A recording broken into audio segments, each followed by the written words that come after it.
Suspense.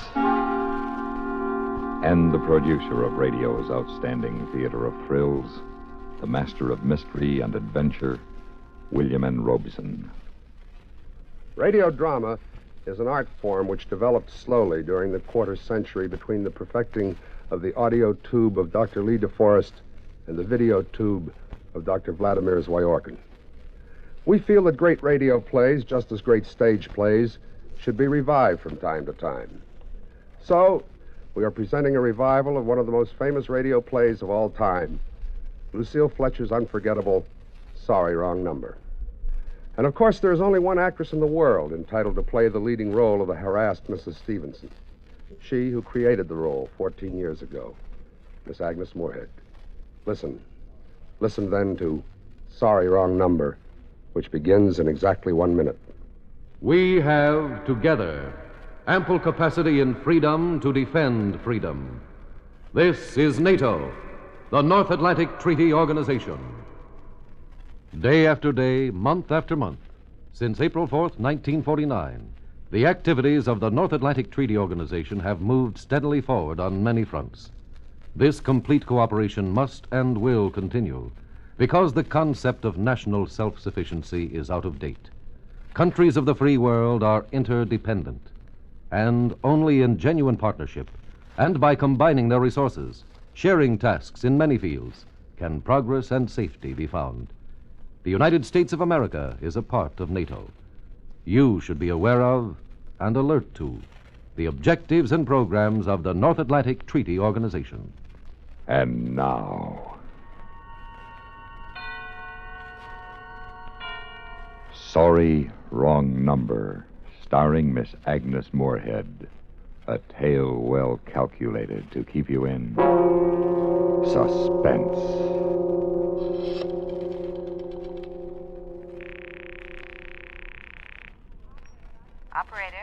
Operator, I've been dialing Murray Hill 40599 now for the last 3/4 of an hour, and the line is always busy. I don't see how it could be busy that long. Will you try it for me, please? I will be glad to try that number for you. 1 moment, please. You see, it's my husband's office. He's working late tonight, and I'm all alone here in the house. My health is very poor, and I've been feeling so nervous all day. I am ringing Murray Hill 40599.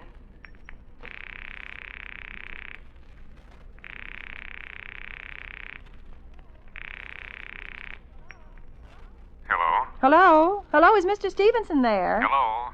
Hello? Hello? Hello? Hello, George? Yes, boss. This is George speaking. Hello? Who's this? What number is this, please? I'm here with our client. Oh, good. Is everything set up for tonight? Well- Yes, George. He says everything is set up. Good. What number is this, please? Where are you now? In a phone booth. Don't worry. Everything is okay in my department. Very well. You got the address? Sure, I got it all cased. At 11 o'clock, the private patrolman goes around to a bar on 2nd Avenue for a beer. Yes. At 11:15, a train crosses the bridge. It makes a noise in case her window is open and she should scream. Hello? Remember, George, make it quick. Our client doesn't wish her to suffer long. I'll use a knife then. Yes, a knife will do very well. And remember afterwards, remove her rings and bracelets and the jewelry in the bureau drawer. Our client wishes it to look like simple robbery. I know.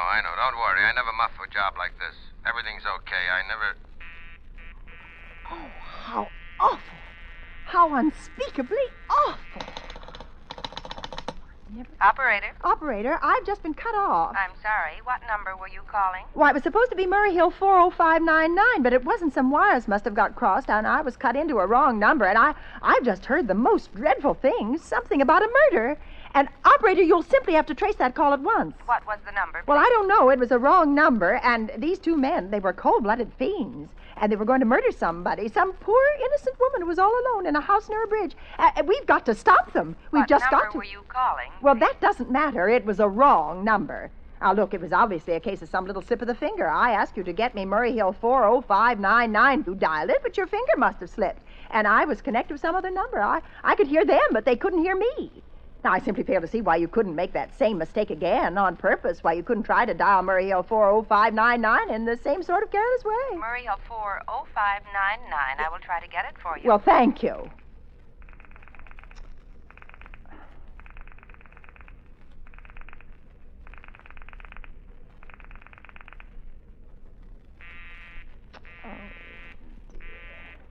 I'm sorry, Murray Hill 40599 is busy. But, operator... Yes, ma'am? You didn't try to get that wrong number at all. I asked you explicitly, and all you did was dial correctly. I'm sorry. I will connect you with the supervisor. Well, please. This is the supervisor. May I help you? Yes, I want you to trace a call, a telephone call immediately. I don't know where it came from or who was making it, but it's absolutely necessary that it be traced because it was about a murder that someone's planning. A terrible, cold-blooded murder of a poor, innocent woman tonight at 11:15. I see. Well, can you trace it for me? Can you track down those men? I'm not certain. I can try. May I have your name, please? Mrs. Stevenson, Mrs. Elbert Stevenson. But listen... And your telephone number, please? Plaza 3, 7599. But if you go on wasting all this Why time... do you want this call traced, please? Why? Well, I told you why. These men sounded like killers. They're dangerous. They're going to murder this woman at 11:15 tonight, and I thought the police ought to know. Have you reported this to the police? Well, no, not yet. You want this call checked purely as a private individual? Well, yes, but meanwhile... I'm sorry, Mrs. Stevenson, but I'm afraid we couldn't trace the call just on your say-so as a private individual. Oh. We'd have to have something more official. Oh, for heaven's sake. Well, all right, I'll call the police. Thank you. I'm sure that would be the best way to get... Oh, ridiculous.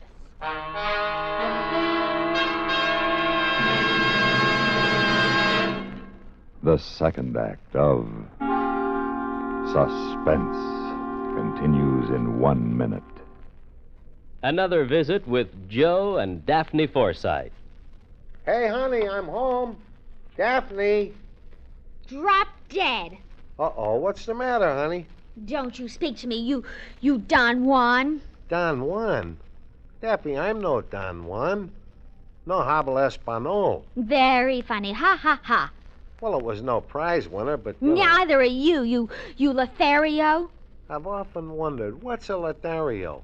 I don't know, but that's what the wives on TV always call their husbands. I guess it applies. Do you want me to go out and come in again? As far as I'm concerned, you can go for a long walk, preferably on a short pier. Well. Oh, come on, Daphne. What's wrong? Your good friend Harry called, and he spilled the beans. Which beans? He said, quote, "Tell Joe he was right about those blondes. They're great," unquote. Blondes? That's what he said. Well? He didn't say blondes. He said bonds. Savings bonds. What? Sure, I buy 'em on the payroll savings plan. And I told Harry he ought to do it, too. Savings bonds have a guaranteed interest that pays back $4 for every 3, which is a pretty good investment. That's a pretty good story, too. It's true, so help me. That's why Harry's so happy. Savings bonds are great. Well, maybe you're right. You wouldn't really fool around with blondes, would you? You're too faithful and sweet and kind and... Fast talking. And now, we continue with Act 2 of Sorry, Wrong Number, starring Miss Agnes Moorehead. A tale well calculated to keep you in suspense.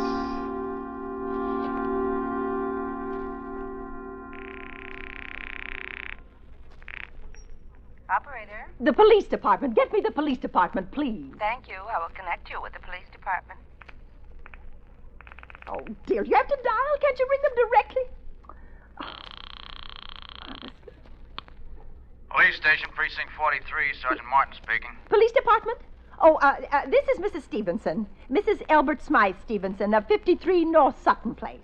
I'm calling up to report a murder. I mean, the murder hasn't been committed yet, but I overheard plans for it over the telephone, over a wrong number that the operator gave me. Yes, ma'am.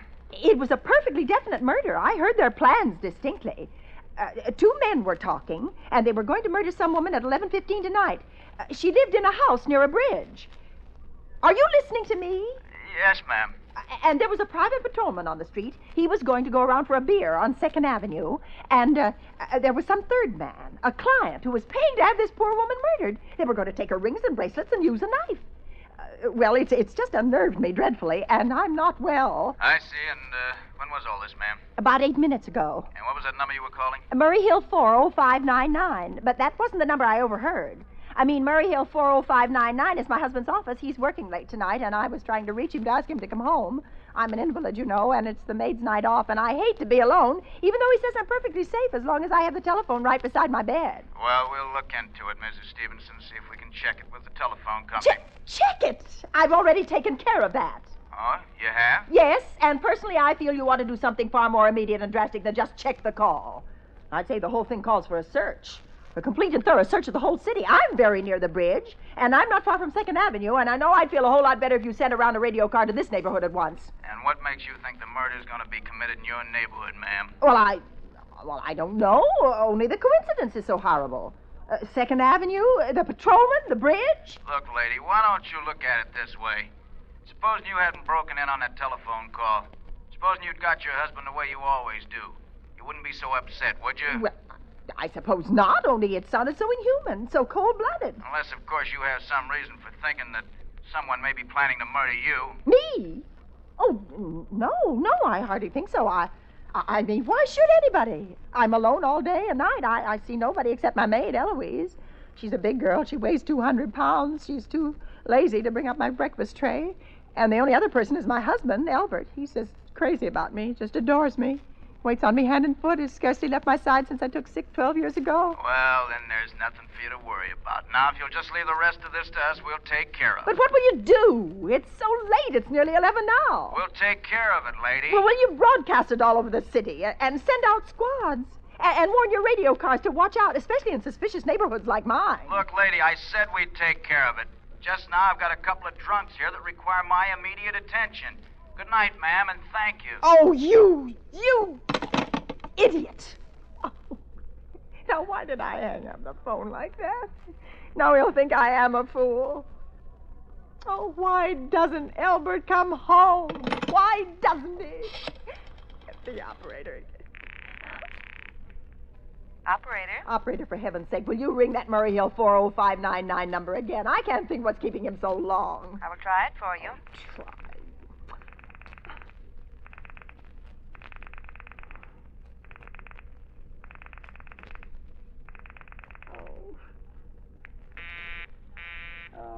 I'm sorry, Murray Hill 40599 is busy. I can hear it. You don't have to tell me. I know it's busy.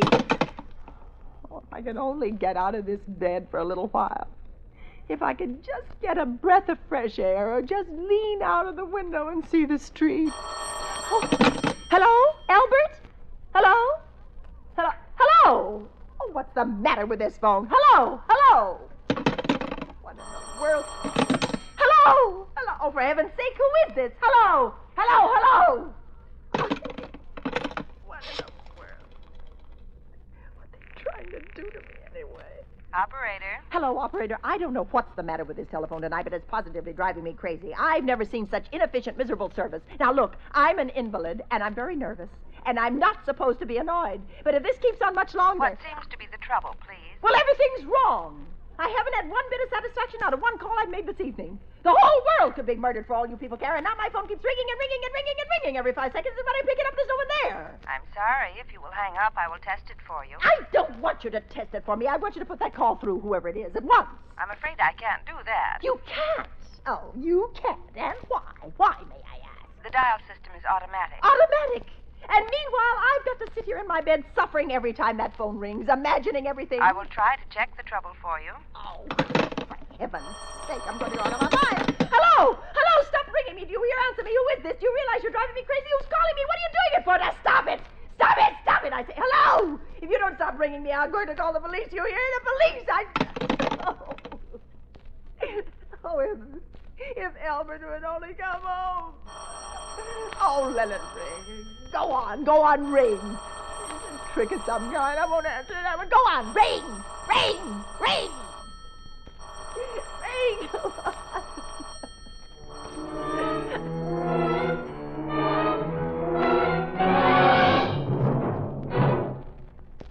Act 3 of Suspense follows in 1 minute. Can an act of heroism be symbolized? It can and is in one of its most distinguished forms by a medallion of gold bronze bearing the Great Seal of the United States, surrounded by a blue enameled band inscribed, "For Distinguished Service." On the reverse side is a group of flags representing the Allied nations. The medallion is suspended from a plain bar attached to a ribbon with vertical stripes of red, white, and blue. This is the Army's Distinguished Service Medal, awarded to military personnel for exceptionally meritorious service to the government in a duty of great responsibility. This medal also has been awarded to military personnel of other countries, notably the leaders of the Allied troops in World War I, General Pétain of France, Field Marshal Haig of Great Britain, and Lieutenant General Diaz of Italy. In nature and background, the Distinguished Service Medal is somewhat similar to the Legion of Honor bestowed by France. Only a few are worthy. Only a few can measure up to this symbol of selfless dedication, a vital and living form of freedom. And now, we continue with Act 3 of Sorry, Wrong Number, starring Miss Agnes Moorehead. A tale well calculated to keep you in suspense.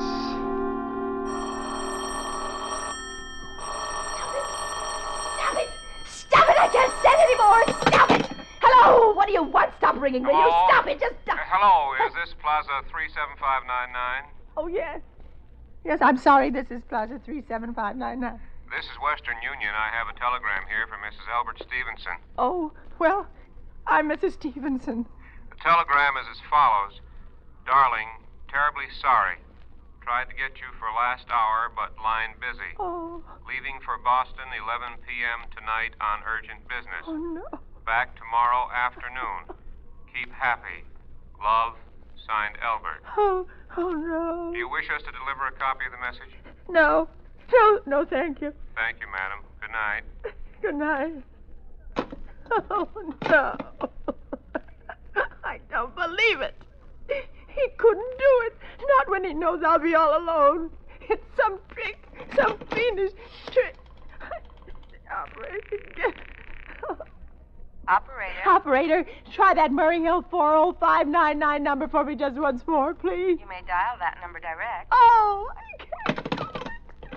No one will do anything for me.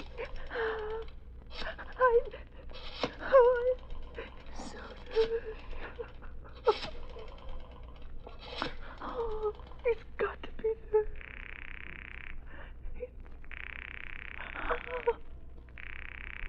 Oh, he's gone. Oh, Albert, how could you? How could you? I can't be alone tonight. I just can't. If I'm alone one more second, I'll go mad. I don't care what he says or what the expense is. I'm a sick woman. I'm entitled to a little consideration.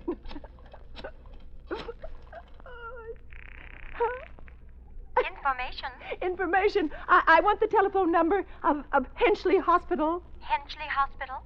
Do you have the street address? No, but it's somewhere in the 70s. It's a very small, private, and exclusive hospital where I had my appendix out 2 years ago. Henchley, H-E-N-C... One moment, please. Well, please hurry. And please, what is the time? You may find out the time by dialing Meridian 71212. Oh, for heaven's sake, I've no time to be dialing. The Henchley Hospital is Butterfield 8. Butterfield 2598. Oh. Butterfield 8 2 5 9 8.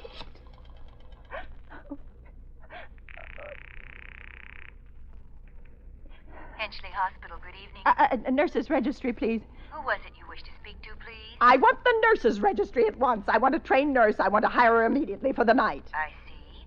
And what is the nature of the case, madam? Nerves! I'm very nervous. I need soothing and companionship. You see, my husband is away. Have you been recommended to us by any doctor in particular, madam? No. And our superintendent has asked us to send people out only in those cases where the physician in charge feels it is absolutely necessary. Well, it is absolutely necessary. I'm a sick woman. I'm very upset. I'm alone in this house, and I'm an invalid. And tonight I overheard a telephone conversation that upset me dreadfully. In fact, if someone doesn't come at once, I'm afraid I'll go out of my mind. I see. Well, I'll speak to Miss Phillips as soon as she comes in. Miss Phillips? And what is your name, madam? When do you expect her in? Well, I really couldn't say. She went out to supper at 11 o'clock. 11 o'clock? But it's not 11 yet. Where's my clock? Oh, my clock has stopped. Oh, what time is it? Just 15 minutes past 11. Oh, what was that? What, madam? That click, just now, in my own telephone. As though someone has lifted the receiver off the hook of the extension phone downstairs. I didn't hear it, madam. Now about... But I did! There's someone in this house. Someone downstairs in the kitchen, and they're listening to me now. I won't pick it up. I won't let them hear me. I'll be quiet and unhealthy. But if I don't call someone now, while they're still down there, there'll be no time. I've got to get the operator. I've got to get the operator. Operator. Oh, please. Operator? Operator, I'm in desperate trouble. I'm sorry, I cannot hear you. Please speak louder. I don't dare. There's someone listening. Can you hear me now? I'm sorry. But you've got to hear me. Oh, please, you've got to help me. There's someone in this house. Someone who's going to murder me, and you've got to get in touch with him. There it is. Did you hear it? He's put it down. He's put down the extension phone. He's coming up. He's coming up the stairs. Oh, give me the police department. Give me the police department. One moment, please. I will connect you. Please. Get the police. Somebody's got to hurry. Get the police, please. Oh, I got to... What do you want? Oh, don't come near me. Please, I haven't hurt anybody. Please, please don't hurt me. Please, I haven't done anything. Ah!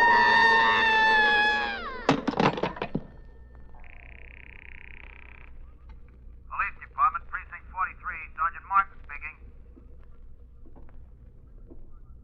Police Department, Precinct 43, Sergeant Martin speaking. Police Department? Sorry, wrong number. Don't worry, everything is okay here.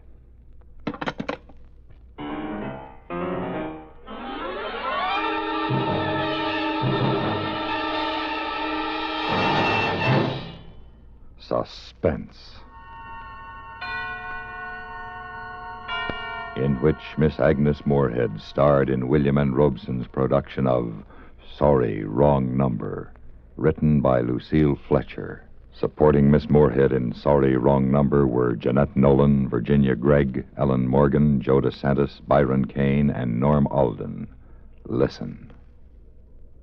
Listen again next week when we return with The Country of the Blind by H.G. Wells. Another tale well calculated to keep you in suspense.